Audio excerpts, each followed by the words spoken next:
Practice sila kung ano yung ruta siguro ng tatakbuhan ng triathlon dito. Kasi sa kabila may nagbabike naman eh.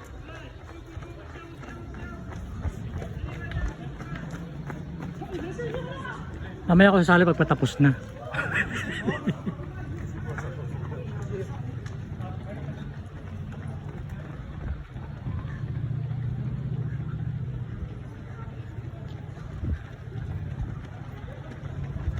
Ayun, layo nikutan nila. Ang ganda. Doon sila galing.